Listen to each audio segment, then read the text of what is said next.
You've probably seen an IP address a million times. But what if I told you it has a secret identity? A hidden form, a secret code that computers use to see the world. Well, today, we're going to decode that matrix. You know, to really get networking, you have to learn to see things the way computers do. It's kind of like putting on those special glasses and suddenly seeing the raw code behind everything. So over on the left, we've got the IP address we all know and love. Simple, easy for us humans to read. But on the right, yeah, that's what a computer sees. That's the raw code of the network.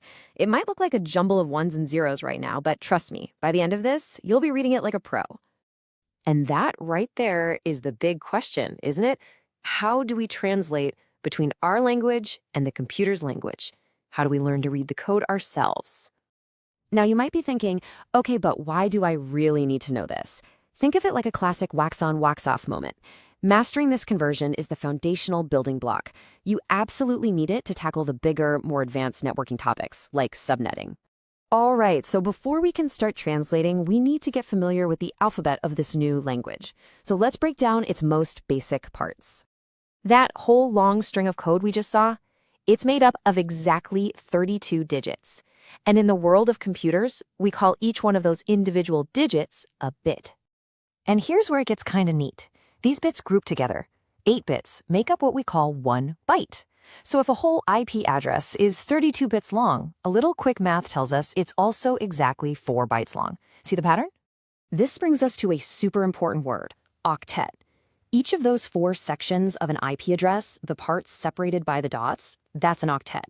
And the reason is simple. Octo means 8, and each section has, you guessed it, 8 bits. So what do these ones and zeros actually mean? It's incredibly simple, but really powerful. A 1 just means on. A 0 just means off. That's it. Think of it like a bank of 32 tiny little light switches. Okay, now that we know the alphabet, it's time to reveal the secret decoder ring. This one simple chart is the key. It's what makes the entire translation possible. And the best part is, you don't even have to memorize this chart. You can build it yourself in seconds. Just start with the number 1 way over on the right, and just keep doubling it as you move to the left until you have 8 numbers. So 1 becomes 2, then 4, 8, and so on. Easy. And here it is, the final result. This is your powers of 2 chart. This thing is going to be your absolute best friend for converting IP addresses. So memorize it, write it on a sticky note, whatever you need to do. Okay, let's put our decoder ring to the test. It's time to take that messy matrix code and translate it back into something that actually makes sense to us. Let's start with that first octet from our example, 11000000. We're just going to line up those 8 bits right underneath our powers of 2's chart, 1 bit for each number. Now here's the rule, and it's super simple. We look at our row of 1s and 0s. Wherever we see a 1, which means that position is on, we're going to take the number from the chart right above it. If we see a 0, we just ignore it. So in our example, the 128 position is on and the 64 position is on. All the rest are off. We just add them together. 128 plus 64 equals 192. And just like that, we've converted our first octet. From here, we just do that exact same thing for the other 3 octets. For the second one, we add up 128, 32, and 8 to get 168. The third one's super easy, only the 1 position is on. And for the last one, 16 plus 4 plus 1 gives us 21. And there you have it. You put it all together, and we've just translated that long string of binary right back into its familiar decimal form. We have successfully decoded the matrix. How awesome is that? So we can read the code. Now let's learn how to write it. We're going to flip the whole process and go from the decimal numbers back into binary. We're going to use our chart again, but this time with a different method, subtraction. Let's take the number 172.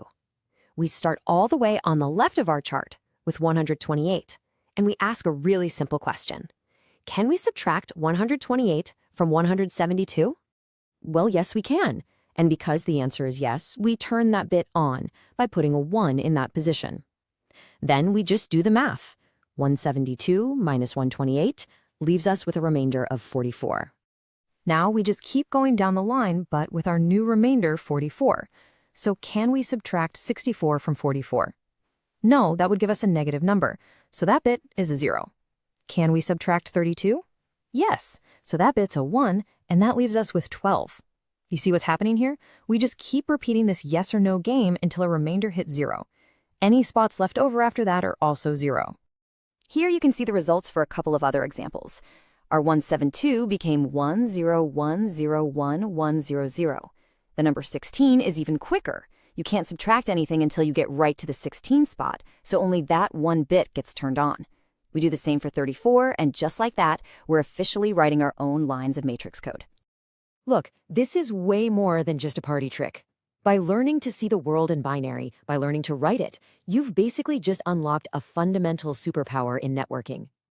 This really is a skill you have to practice until it becomes second nature. It's one of those essential building blocks. You know, you can't build a skyscraper on a weak foundation. Mastering this is what's going to separate you from the novices.